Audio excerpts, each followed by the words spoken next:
o Evangelho de Marcos, o capítulo 4, o verso de 1 a 20. A gente não vai ler de novo, que a gente já leu, mas a gente vai acompanhando à medida que a gente vai refletindo a palavra de Deus.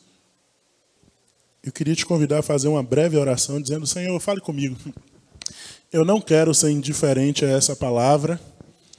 Eu não quero estar desatento à tua voz e eu não quero ser um mero ouvinte. Eu quero praticar a tua palavra. Fale com Deus. Pai, nós clamamos o sopro do teu Espírito. Nós clamamos a iluminação do teu Espírito. Nós clamamos a unção do teu Espírito. Nós clamamos a ministração do teu Espírito. Que cada pessoa, Senhor, receba a tua palavra e seja traduzida pelo teu Espírito para a realidade e a necessidade de cada um dos que aqui estão. Que todos e todas saiam tocados pela tua palavra, que é viva e eficaz. Em nome de Jesus. Amém. Então, essa é uma parábola que está não apenas no Evangelho de Marcos, está também no Evangelho de Mateus, no capítulo 13, no Evangelho de Lucas, no capítulo 8, mas eu escolhi o texto de Marcos, que é um texto um pouco mais compacto, e aí fica mais fácil para a nossa reflexão.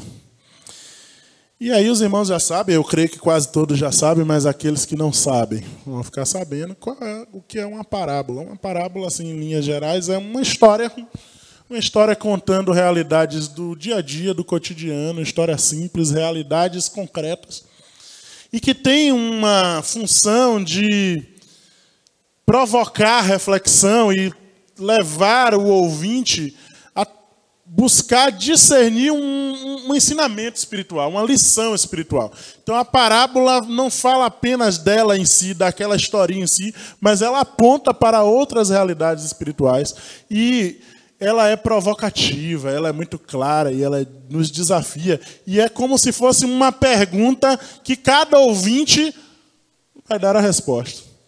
Então a parábola é uma das formas principais com que o Senhor Jesus escolheu para falar e anunciar o reino de Deus, anunciar o evangelho da graça na língua do povo e fazer com que cada um refletisse, discernisse a palavra e encontrasse resposta de Deus para as suas vidas.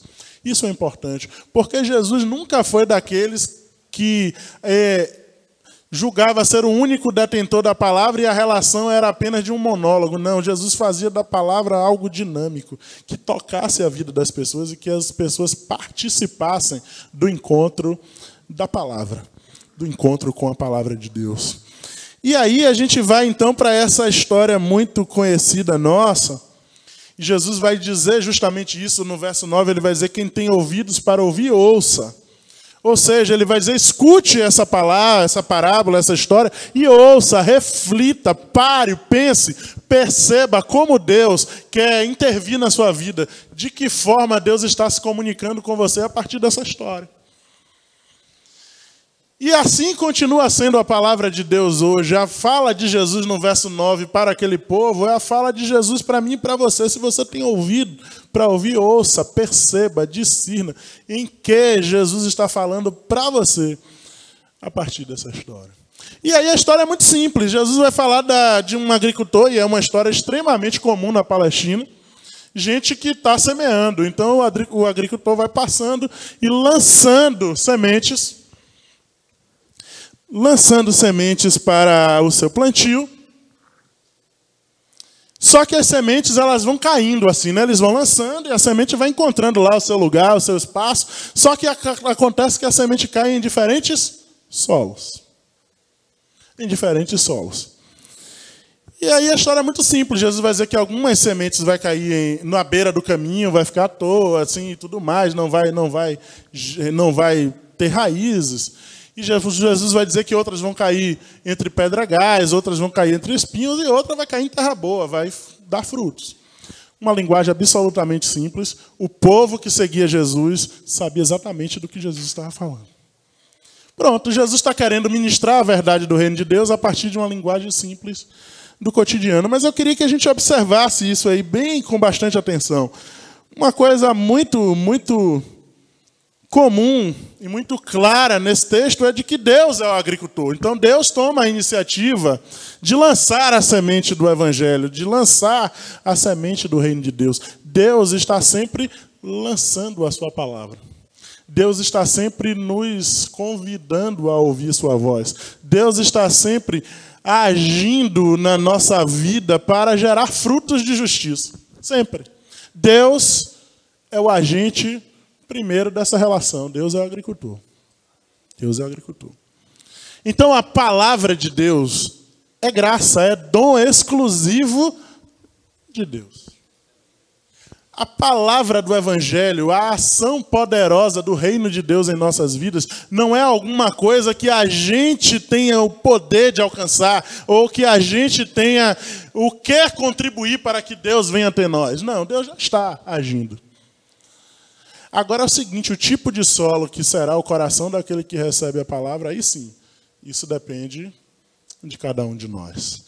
Porque se a palavra do Evangelho é graça, é dom gratuito, a espiritualidade deve ser cultivada por cada um de nós. É responsabilidade de todos aqueles que são tocados pela palavra cultivar uma relação de intimidade e de comunhão com o Senhor. Então vamos lá, vamos dar uma olhada aí na parábola.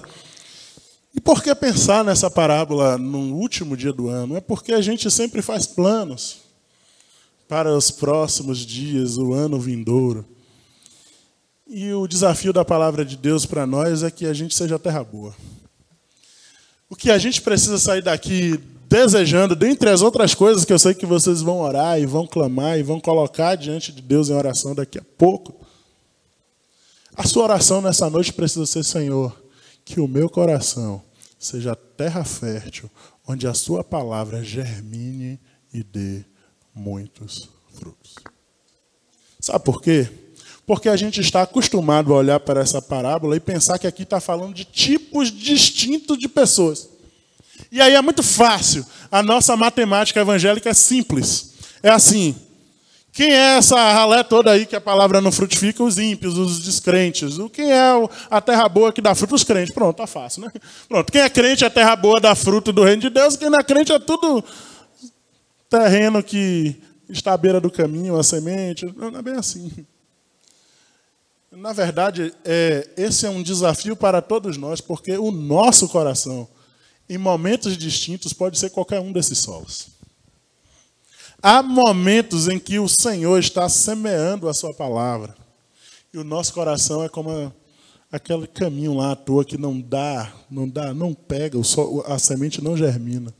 Então o Senhor está ministrando sobre as nossas vidas muitas vezes, mas a semente cai à beira do caminho. Algumas vezes o nosso coração é como um espaço duro, pedregoso, em que a palavra de Deus está sendo lançada, mas nós estamos totalmente indiferentes. Totalmente diferentes. Observe que ali era a multidão que seguia Jesus. Jesus não está falando de gente assim que está tão distante. Jesus está falando de gente que está próximo, que está sendo ministrado com a palavra, mas que às vezes o seu coração é terra que a palavra não germina. Então, a palavra do Senhor para mim e para você nessa noite precisa ser o seguinte: esse ano que passou, quanto daquilo que Deus ministrou na minha vida germinou e deu fruto? E quanto que eu insisti em ser solo inadequado, infértil à palavra de Deus. Quantas vezes a gente é ministrado com a palavra e compreende a palavra. A gente sabe que Deus falou com a gente sabe exatamente o que Deus falou conosco, mas por conta do nosso pecado, por conta dos nossos outros interesses, a gente faz de conta que não é com a gente e a palavra não frutifica. Então, a gente tem que acabar com uma coisa que os filósofos vão chamar aí de maniqueísmo. É uma coisa assim: ó, existe o lado bom e o lado ruim. Tem gente que é do bem, tem gente que é do mal. Jesus não está falando disso. Jesus está falando que o nosso coração pode ser uma coisa e outra. Não é que assim, ó, eu sou só bonzinho e eles lá são só malzinhos. Não. O nosso coração pode ser tanto terra boa quanto terra infértil, infrutífera. Terra que não dá nada. Esse é o desafio da palavra de Deus. Todos os dias do próximo ano, o Senhor estará semeando na sua vida. Todos os dias. Todos os dias. Deus é o agricultor, Ele lança a semente. As formas com que Ele lança são as mais variadas. Dentre elas, a ministração da pregação da palavra.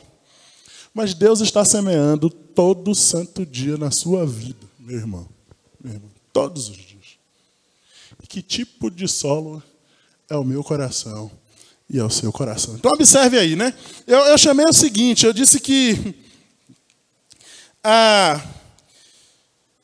4 tipos de sementes, que é 4 formas com que o coração reage à palavra de Deus.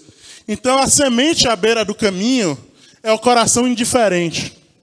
É o coração indiferente. Observe aí, o Senhor Jesus fala a parábola e depois ele vai explicar logo à frente. Então alguém, por favor, lê o verso 4, uma pessoa, e aí outra pessoa lê o verso 15, que é a explicação da parábola. Alguém lê o verso 4, em seguida outro alguém, verso 15, por favor. Verso 15. Pronto. Então aqui está falando de pessoas que são totalmente indiferentes. A palavra é semeada no coração, mas fica solta. Não gruda. Aí Satanás, que aqui é um ser espiritual maligno, mas pense também em Satanás sempre como adversário do Senhor. Então o Senhor é o agricultor que está lançando sementes e há várias possibilidades de ações, de situações e de espíritos que querem atrapalhar a nossa submissão à palavra de Deus. Então, como nós somos indiferentes, nós não, né? É possível que sejamos nós, a gente precisa vigiar o coração. Mas é possível que em algum momento a gente esteja totalmente indiferente. O Senhor lança a semente, a gente está indiferente à palavra e Satanás vem. Porque se tem alguém que não quer que a minha vida e a sua vida frutifique no reino de Deus, esse alguém é o diabo. Então, existe a semente lançada na beira do caminho, que é o coração indiferente. Mas não apenas isso. Nós temos também a semente lançada em solo rochoso, que é o coração meramente emocional. Alguém pode ler aí os versos 5 e 6, versos 5 e 6, que é a continuação da parábola, e outra pessoa vai ler o verso 16 e 17, que é a explicação da parábola. 5 e 6.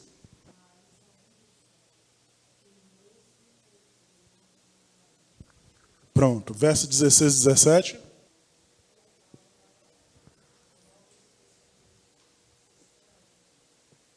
Pronto. Então Jesus vai dizer que tem um outro tipo de solo, que é o coração meramente emocional. Quando a palavra chega, pega fogo. Oh, que bênção. Fica emocionado. Germina rápido. Ah, como está cheio. Ah, como nós somos assim. Ah, como eu sou assim. Ah, que palavra maravilhosa. Deus falou poderosamente. Amanhã eu já esqueci do sermão. Eu choro. Oh, glória, que bênção. O Espírito Santo, estou até arrepiado. Olha, Senhor, prometo em lágrimas, nunca mais eu vou fazer as coisas erradas. Eu não quero saber do pecado. Eu quero buscar o Senhor. Mas o texto diz que não tinha terra profunda. E não tinha raiz em si mesmo. O Evangelho é lançado sobre nós todos os dias. E a gente precisa ganhar raízes no reino de Deus. Terras profundas. Relação profunda com Deus. Sabe por quê, gente? Porque a emoção ela é relativa, superficial e passa. Tem muita gente que vive de experiências.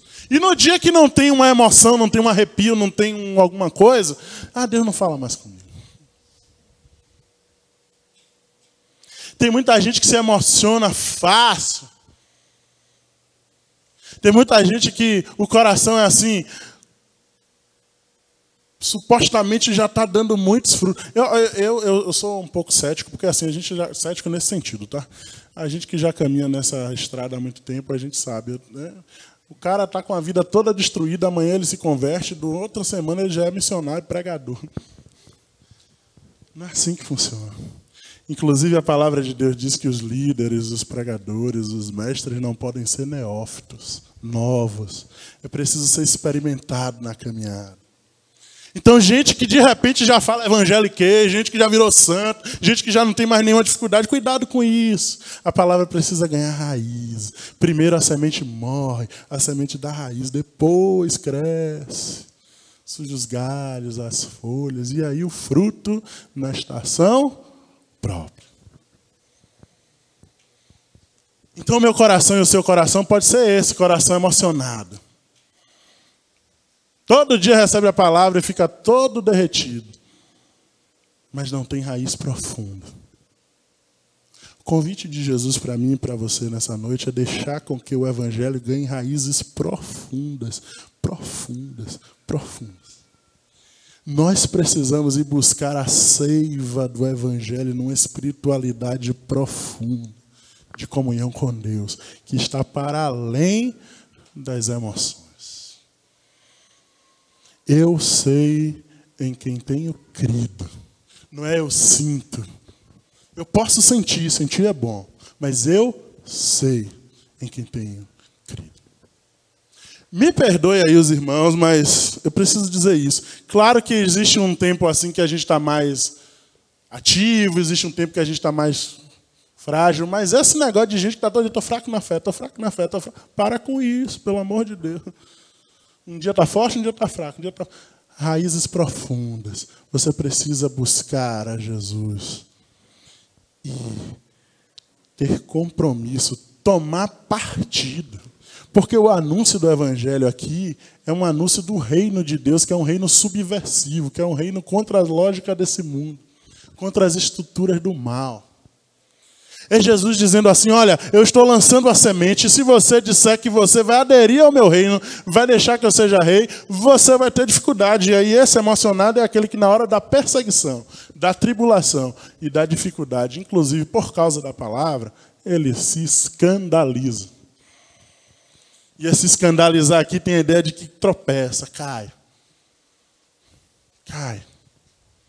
Quantas vezes a gente fica escandalizado, tropeçando e caindo por causa das tribulações. Mas o nosso Senhor já havia dito, no mundo tereis aflições. Tem de bom ânimo. E há pouco tempo aí, deve ter uns 2 meses no máximo, Deus ministrou essa palavra de uma forma tão poderosa na minha vida, através de uma irmã bem simples. Uma senhorinha aparentemente pela analfabeto funcional. É uma irmã membro de uma igreja pentecostal e tal, e aí eu já cheio das minhas verdades batistas, já fiquei assim, né? Mas aí a irmã começou a dizer, olha, tem gente que até já entendeu que no mundo vai passar por aflição, e passa, e continua crendo, mas olha, o que o Senhor está dizendo é que você tem que passar com bom ânimo. Não basta passar pela tribulação, você tem que passar cheio do ânimo do Senhor na sua vida. Poxa, eu estou até reconhecendo que tem tribulação e tem que passar, mas às vezes desanimado. E o Senhor está dizendo, não. Bom ânimo. O evangelho ministrado na sua vida deve fazer você sorrir, meu irmão, minha irmã. As tribulações não podem. Quem poderá nos separar do amor de Deus? Nada. Nada. Nada. Tem aqueles também que são chamados amigos da igreja, amigos do evangelho. Gente que adora um culto, gente que chora com louvor. Gente que é dizimista, que é ofertante, que é parceiro da igreja. Se emociona. Olha, é tão linda a programação da igreja. Poxa, eu estive lá, foi uma coisa maravilhosa.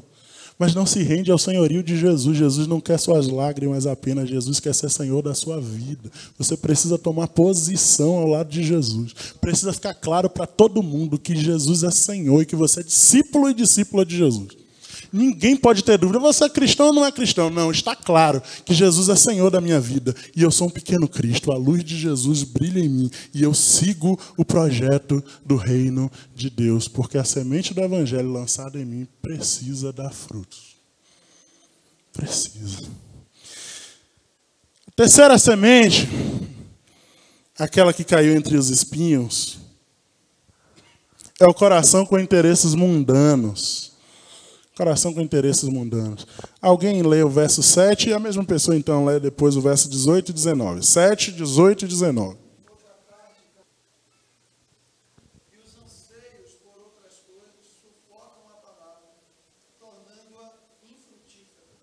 Isso. É gente que abre o coração para a palavra, para o evangelho, mas o coração tem interesses e anseios mundanos. Olha o que a Bíblia vai dizer, o engano das riquezas. O evangelho é implacável a respeito das riquezas. A gente já falou sobre isso aqui. Pode até ser que a coisa é meio difícil, mas pode até ser que um seguidor de Jesus seja rico. Pode. Pode. Assim, exceção, tá? Porque geralmente quando você anda com Jesus, você vai tendo menos, você vai distribuindo. Mas pode. Desde que não se engane, não se iluda com o engano das riquezas. Desde que seja generoso em repartir. Desde que invista os seus recursos para fins coletivos que glorifiquem ao Senhor. E desde que jamais coloquem a sua confiança nas riquezas. Então o Senhor está dizendo que há possibilidade de nós que somos diariamente ministrados pelo Evangelho. Não estou falando apenas dos de fora, dos descrentes. Aqueles que estão próximos. Por causa da sedução das riquezas. E seduz, viu? Seduz. A palavra começar a deixar de dar frutos. E quanta gente que dava tanto fruto para a glória de Deus. Tanta gente pegando fogo no Espírito Santo. Tanta gente servindo a Deus, trabalhando na missão do reino de forma maravilhosa. Até que é seduzido pelas riquezas. Quantas igrejas que viraram espaços de negócios, de pirâmides e de não sei o quê, de não sei o quê. Eu já vi um bispo dizer, olha, vou entrar nesse negócio aqui desse marketing multinível e eu tenho não sei quantas igrejas, todas as ovelhas nas minhas mãos e eu vou ficar rico porque elas vão fazer o que eu quero e todo mundo vai comprar. Seduzido pelo engano das riquezas. Cuidado. Cuidado. Cuidado. O Senhor quer que você dê muito fruto. Cuidado. Inclusive, o Senhor pode estar trazendo à sua memória o quanto fruto você já deu. E talvez hoje a única coisa que gaste a sua energia, o seu encanto, a sua paixão, é como você vai ter mais posse. Engano. Engano. Tesouro profundo está escondido em Jesus. Ó profundidade das riquezas. Há uma riqueza tão poderosa que é o mistério do reino de Deus revelado àqueles que deixam a semente do reino frutificar. Se vier recursos materiais, amém, aleluia. Desde que a gente sabe que o nosso tesouro é o reino. A nossa parte, a nossa herança é o Senhor. E outra, a ambição das outras coisas. Os anseios, a tradução ali diz os anseios, não foi isso? Os anseios, que coisa profunda, sabe por quê? Porque às vezes existem até anseios e desejos lícitos que têm a ver com a sua própria identidade, tem a ver com quem você é. E aí a gente então aproveita e diz assim, tá bom, ó, isso aqui é lícito, isso aqui tem a ver comigo, isso aqui é justo. Mas se de alguma forma interferir na sua caminhada com o Senhor, se de alguma forma isso for atrapalhar os frutos do Espírito, pula fora. Pula fora. E não é fácil. Não é fácil. E também, nesse caso, talvez o Senhor te traga aí a memória. Quanto fruto você já deu?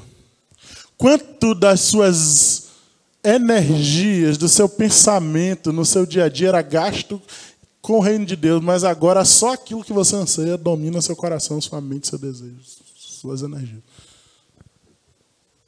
O Senhor Jesus diz, meu filho, minha filha, olha quanto você já germinou, você já produziu a 30, a 60 e a 100. E hoje você está dominado pelos anseios de outras coisas. Qualquer outra coisa que impeça você de produzir no reino de Deus, você não tem parte com ela. Qualquer outra coisa. Mesmo coisas lícitas. Se são coisas que estão rivalizando com a semente do reino, jogue fora. Mesmo que custe caro, porque ainda existe uma cruz. Por fim, A semente em terra boa. Semente em terra boa são corações acolhedores e frutíferos. Corações acolhedores e frutíferos. Alguém pode ler verso 8 e verso 20. 8 e 20. Pronto. Outras pessoas, ou talvez nós, em algum momento da nossa vida. E esse precisa ser o momento mais constante possível. Esse é o desafio. Esse é o projeto que você vai consagrar ao Senhor nessa noite. Na virada do ano, daquelas muitos planos, o que a palavra de Deus está te convidando a fazer é: Senhor, eu quero produzir muito para a tua glória. Eu quero ser terra boa. E olha, produzir a 30, 60 e 100 é uma colheita extraordinária, fora do comum e quase milagrosa. Porque assim, a colheita, isso é a ideia, né, de uma semente gerar tantos pés de alguma coisa, tantos frutos. Então a colheita chamada 7 por 1 era a melhor colheita. O cara que conseguiu 7 por 1, então lançou uma semente lá de, sei lá, de milho e nasceu 7 pés de milho. Poxa, que maravilha conseguir produzir isso. O Senhor Jesus está dizendo que há terras que é tão acolhedora a semente do Evangelho. Há corações que são tão disponíveis que o Senhor Jesus pode fazer uma produção extraordinária. Pode fazer a 30, a 60 e a 100. E aí, o interessante é que assim, olha, aquilo que a gente vai frutificar acontece de formas distintas. Cada um vai dar frutos distintos. O Senhor tem seus caminhos, seus mistérios. O Senhor vocaciona a gente do jeito que Ele quer, dá dom do jeito que Ele quiser. Não pode ter concorrência, não pode ter rivalidade, não pode ter disputa. Aquele que produziu 30 não pode se achar inferior ao que produziu 60 e nem pode se achar inferior ao que produziu 100, porque todo mundo só está dando fruto por causa do milagre de Deus. Porque 30 por 1 já é milagre. Sabe, isso é libertador, porque às vezes a gente fica pensando: olha, mas a irmã fulana faz tanta coisa para o evangelho e eu faço isso tão pouquinho. Meu querido irmão, minha querida irmã, se Deus está te convidando a fazer esse pouquinho, deixa a palavra de Deus germinar em você e produza com excelência para a glória de Deus. Para a glória de Deus. Esse é o convite do evangelho, que o meu coração e o seu coração seja a terra fértil, acolhedora. E aí é aquela fala inicial: a semente lançada é graça, é dom. Mas o tipo de solo que o meu coração é e o seu coração é, depende de como a gente vai reagir à palavra. E o Senhor Jesus deu uma fala assim, bem dura. Bem dura. Qual era a função dele falar por parábolas? Ele vai mostrar uma dupla função aí. Observe aí os versos 10 a 13. Alguém, por favor?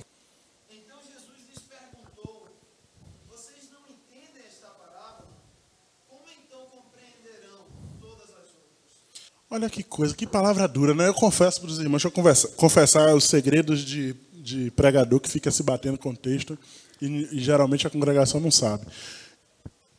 São 3 narrativas dessa parábola. Eu fiquei caçando qual era aquela que não falava essa parte, porque essa parte é dura, rapaz.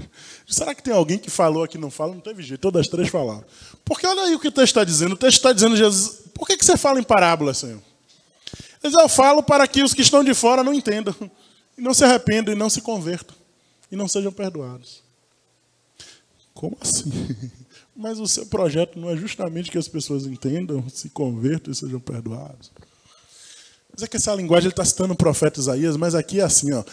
Mas depois ele diz também: mas a vocês foi dado a honra de receber, de ser revelados o mistério do reino de Deus. Então, aí ele vai dizer mais: se vocês não entenderem essa palavra, essa parábola, vocês não vão entender nenhuma outra e não vão entender nada do evangelho.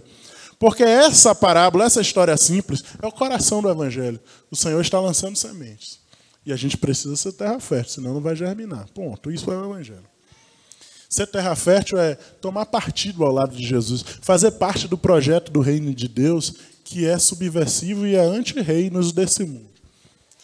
Então, qual é a dupla função da parábola? Primeiro, revelar os mistérios do reino de Deus àqueles que creem em Jesus e que se submetem radicalmente, se comprometem com o projeto do reino de Deus. Ponto. Jesus está dizendo, olha, eu não tenho mais paciência para esse faz de conta. Existe aqueles, na verdade tem a multidão inteira aqui me ouvindo, mas há um grupo que decidiu abrir o coração e ser disponível, acolhedor e sensível à palavra, e se render e se comprometer radicalmente com o evangelho, custe o que custar, e isso significará levar cacete no lombo da religião, da política, de todo canto, dos familiares às vezes. Agora existem outros que estão por perto, a multidão aí, ó, bem perto. Mas a função dessa parábola é desmascarar aqueles que estão aparentemente próximos a Jesus, mas nunca se comprometem com o reino de Deus. A função é justamente o evangelho vai chegando assim, e vai discernindo corações e vai dizer, acabou a pirotecnia religiosa, o disfarce. Não tem esse negócio de que você é religioso, você é filho de Abraão, você é evangélico, você é batista, você é batizado, você sabe a Bíblia. Não interessa isso não. Eu estou lançando a palavra. Se você crê, se seu coração for acolhedor e fértil, você vai receber os mistérios do reino de Deus. Agora, se não, querido, você não quer crer, não quer se submeter, aí que você não vai entender nada mesmo. Toda vez que a palavra é anunciada, você continua escandalizado. Porque Jesus está falando a mesma coisa que aconteceu com o profeta Isaías. Ele está citando Isaías 6, inclusive. O profeta e Jesus e todo profeta do reino de Deus até hoje é assim, vai falando, anunciando o evangelho. E tem gente que está indiferente. Tem gente que está dizendo assim, olha, estou indisponível para o projeto do reino. Eu estou por perto, eu estou na multidão, eu estou olhando para Jesus. Jesus está andando aí, eu estou indo atrás. Jesus teve que entrar no barco porque era uma multidão de gente atrás dele. E quanta gente está no meio da multidão indo atrás do movimento de Jesus, mas nunca se rende a Jesus. Nunca diz assim, olha, eu faço parte do projeto do reino. Aí o Senhor começa a revelar mistérios do reino. E quais são os mistérios do reino? No reino do mundo tem competição. No reino de Deus tem cooperação. Se você se submeteu a Jesus, acaba com a competição. Vem cooperar. No reino do mundo tem acúmulo. No reino de Deus tem partilha. O mistério do reino de Deus é que quem quiser ser grande, seja pequeno. No reino do mundo é eu quero ser servido, eu quero ter status, eu quero ser aplaudido. Eu quero ser o cara. No reino de Jesus é eu vou pegar uma toalha, uma bacia e lavar os pés feridos e cansados do mundo. No reino do mundo é reino de exclusão, de rejeição, de máscara, de gente que se acha moralmente aceitável, cheio de máscaras e falsidades, apontando para os outros que não são supostamente aceitáveis. No reino de Jesus, todos pecaram e carecem da graça de Deus. Então o Senhor Jesus está dizendo uma palavra dura, está dizendo, olha, a semente está sendo lançada. Mas tem gente que todo dia, todo culto, todo encontro, quando recebe a palavra, fica no meio da multidão admirando, observando, criticando, julgando, sermão foi bom, sermão não foi bom, Jesus está legal, isso aqui não está legal, isso eu concordo, isso eu não concordo, isso está de acordo com a minha tradição, isso não está, isso está de acordo com a minha doutrina. Preste atenção. Você precisa ser alguém cujo coração é disponível a acolher o evangelho. Aí Jesus vai fazer uma revolução na sua vida. Acontece que é o seguinte, no meio da multidão estavam os fariseus. Gente observando, dizendo, opa, que negócio é esse? Essa radicalidade aí do reino de Deus não precisa ser tão radical assim. Você está louco, ninguém vai acolher você na sociedade se você continuar pensando assim. Seguir Jesus é furada. Seguir Jesus é andar na contramão, é andar no contradiscurso. É subverter as lógicas, as estruturas. Seguir Jesus é enquanto todos gritam retaliação, a gente está gritando reconciliação.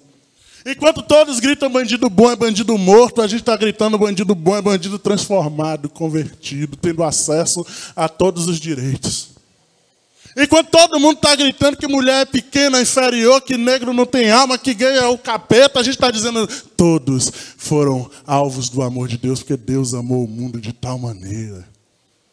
Isso é tomar partido na semente do Evangelho e deixar ela florescer e dar muitos frutos para a glória de Deus.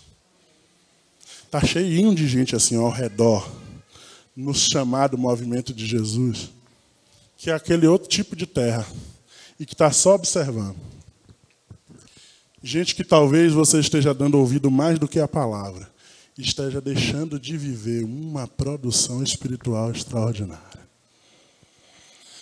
A gente vai encerrar o culto dessa noite em oração e depois nós vamos ceiar. E eu queria que você refletisse sobre isso. A nossa conversa no início foi essa. Que a gente cuide do nosso coração. Que a gente cuide do nosso coração para apresentar ao Senhor. Nosso coração como terra fértil. Terra fértil. Terra fértil. Inclusive, em Israel tinha-se o costume de descansar a terra. Me lembra aí se eu errar na data, mas se eu não estiver enganado, é a cada 7 anos. É assim? Isso, pronto. Como é o nome do negócio? Você lembra o nome? Ano sabático mesmo, pronto. O ano sabático. Então você planta, você produz, mas em Israel, quando chegasse o 7º ano, não planta nada. Deixa a terra descansar. Porque senão ela para de produzir.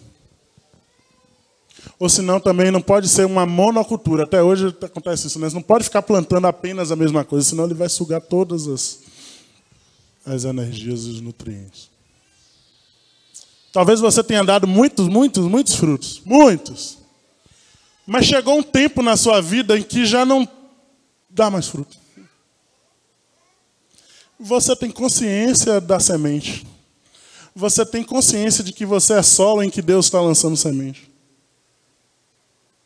Mas não dá mais. Outras coisas roubaram aí o nutriente da sua terra e você já diz, olha, eu não consigo mais. Talvez o convite do Senhor seja para você ficar num ano sabático. Um ano de descanso, que significa não uma pressa para dar todos os frutos que você já deu antes, mas um tempo de recomeço com o Senhor. Um tempo de, como diz a canção, quero voltar ao início de tudo, encontrar-me contigo, Senhor.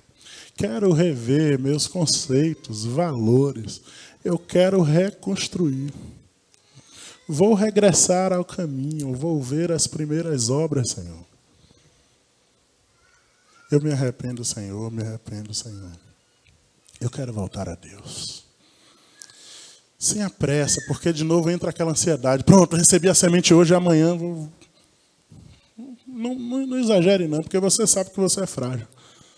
E o Senhor também sabe. Você sabe, inclusive, que você não tem energia para dar 1 milhão de frutos, porque você está desgastado, talvez. Pode ter gente aqui dando muitos frutos, aleluia. Se que você diga, olha, em 2017 eu vou entrar no ano sabático, o ano do descanso do Senhor. Vou rever meus compromissos. Vou, inclusive, repensar as minhas vocações. Olha, tem coisa que Deus falou comigo há tantos anos. Deus me separou e me chamou para servir ao Senhor em determinadas coisas. Mas eu me perdi no caminho.